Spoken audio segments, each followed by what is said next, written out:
Welcome to tip number 10, which is about making decisions under stress.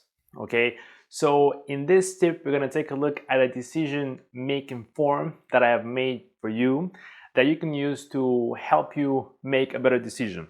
Okay, so before we begin, I want to say that if you are in stress or in fear or something's going on, okay, where your mind is not in the correct place, it's better not to make a decision at all. Okay, not to make a decision. Why is it better? Well, you're gonna make a wrong decision. Now, I understand that due to human life circumstances, job, work, personal, whatever, you may have to make decisions when you don't have time. So, what I suggest is if you don't have time, just make a decision on base the information that you have and just go with it. Okay, if you do have time, at least 24 hours, then sleep on that decision and make it on the next day. Okay, now if you have even more time, wait 1 week.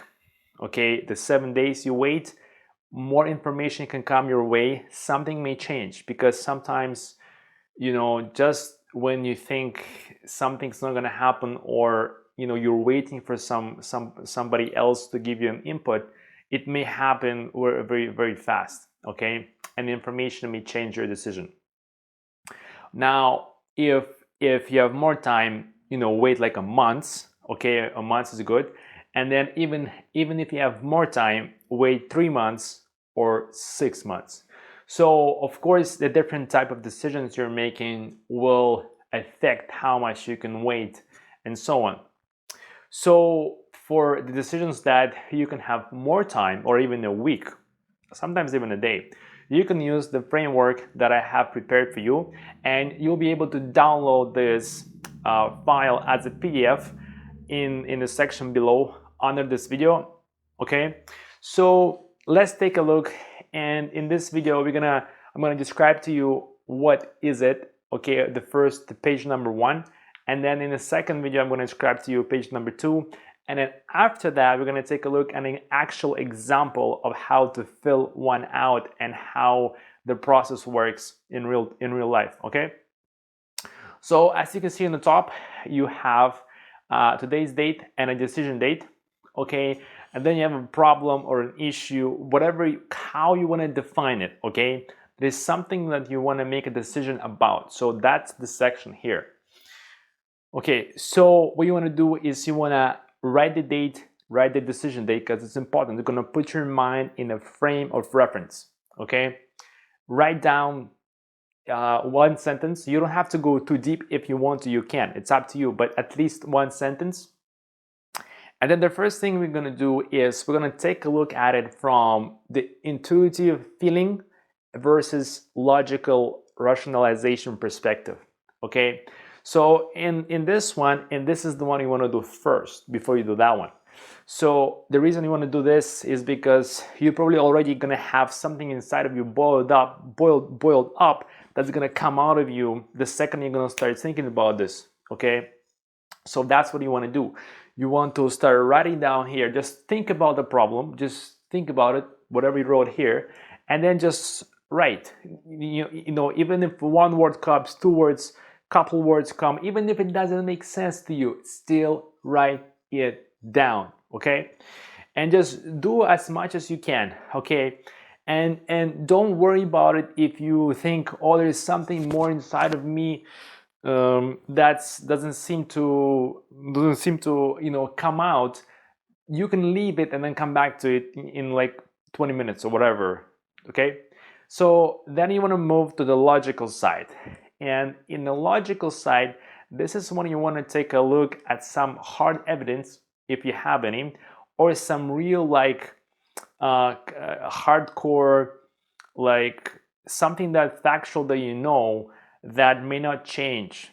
So for instance, for this, you may say that, well, let's say that you're trying to get a babysitter for your small daughter. Okay, and you can say, well, I have $200 a month extra I can spend on a babysitter, but perhaps the babysitter is more expensive.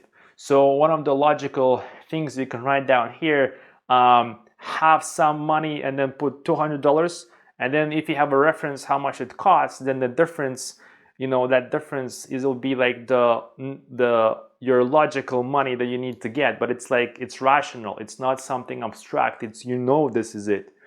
Okay, so anything else, like if you have any data or statistics, you can write it down. Also, if it makes sense, like let's say if you are in, let's say you go in vacations and you have a rental home that you in like a cottage in the summertime. Well, you don't know, maybe you should rent it out, or maybe you should enjoy yourself for a while and you don't know how long to do it. Well, you just simply calculate how much money you would make if you rent it out, which will be a very simple calculation based on your past experience or just the rental rates that you have in your area. And then you can write down the minuses of what you're going to miss. Okay, and you'll be able to see, and then see which was more important to you. Is it what you're going to miss on a personal life, or you're going to miss the cash flow, the money coming in? And you'll see it right away, because you'll feel it and you'll see it in front of you. Okay, it'll make sense to you. So once you complete this, whatever you have to put it here. And once you've completed this section, then you're gonna have to basically have more like a summary answer. That's what I call it. It's like this general summarized answer, and that's what you wanna write down here, of kind of what it represents, that you're likely to go ahead or not to go ahead. Who is this? Makes sense? Doesn't make sense? Okay. Now, what may happen is you are maybe stuck. And you're maybe looking for something. You're like, well, I'm not sure. I kind of, feel it, but then logical doesn't seem to work out. Like, what am I doing here? And this is when you want to go to an alternative solution. Okay, alternative solution is something in between these two, or it's something else that you haven't even considered before that may actually work for you. Okay, and I'm going to explain it to you a little bit more detail right now. Okay, so the alternative. Okay, what you want to do is you want to ask yourself the question: do I have any alternatives? Okay, what else can I do? Now, your mind may come up with some answers, or it may not come up. But what you want to do is you want to ask yourself these questions. Okay, so question number 1: has somebody else I know done this before? Okay, then maybe, okay, has somebody else outside of my friend circle done this before? Has somebody on the internet done this before? Is there a book about it? Is there a course about it? Okay, can I just go in some forum and ask a question online? What you want to do here for the alternative, you want to try to increase the amount of your information so that you can actually come up with an alternative. Okay, and that's why it may be a combination of intuition, logic, and something else. Okay, but if you don't have one, you're fine. You can just leave it blank. Okay, so the next section here, what you want to do is you just want to write down the summary answers, the bird's view answers that you have. So intuition, does it feel like you need to do it? Yes, no, and then you may feel like, yes, I need a babysitter. Okay, here is like, maybe I can get my aunt to do it. So boom. Logical, well, if I make extra $400 a month, I can hire a babysitter.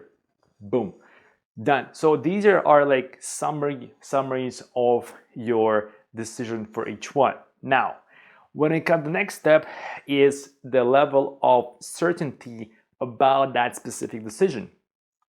So I put here a scale from 25 to 100%, and it's 25% is low, 50% is mild, 75% is moderate, and then 100% is high. Of course, you don't have to be like in these perfect percentages. It doesn't work like that. So you can be like, 33%, 46%, 75%, 88%. It doesn't matter.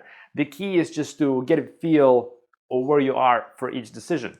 So what you do is you look at your intuition, and I guess you'll be using more of your intuition, but for all of them, but it's looking at these boxes, okay? So you look at it, you like intuition, okay, does it make sense to me to get, how do I feel about, getting the actual, how confident I am with this decision of getting just the babysitter? Okay, well, I don't know. So leave it, I don't know. So maybe it's like 25%. Okay. And then you go like alternative. Well, but I'm gonna get my aunt. Oh, that's maybe possible. How confident am I that's possible? Maybe like 60%. Okay. So and then you go to logical. Well, if you had extra money, then 100. It's like 100% you can get a babysitter. Even if the first two that don't work, it's like 100% you can babysitter. So you're like, okay, yes. So it's like your logical one is like the highest one if you have the money. So then what do you want to do? You can actually write their percentages inside the boxes, like here, here, and here. And so this can, let me just give you guys straight up how it works. So this can be like, let's say 30%. This can be like 78%. And this could be like 100%. Okay. So what you do then is you just look at your certainty levels, and they tell you that it looks like that these two is like this kind of falls off, and these two, the alternative and the logical, seems to be the one that you want to go for. So you're left with your aunt and getting extra $400 a month to take care of your baby.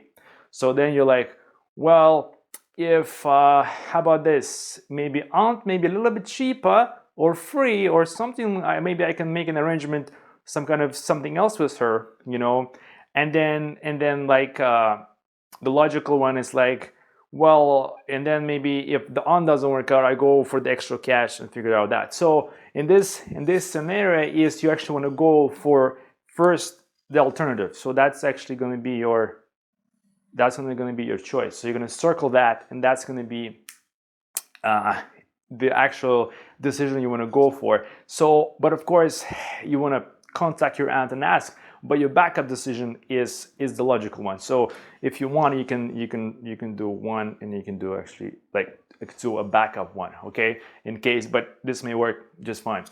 So the key here I'm saying is you have to move through the steps, okay. So in the next page, okay, we're gonna take a look at, let's say you've picked the aunt. You're gonna talk to your aunt. So you're gonna take a look what happens next, okay. So let's take a look at page number 2.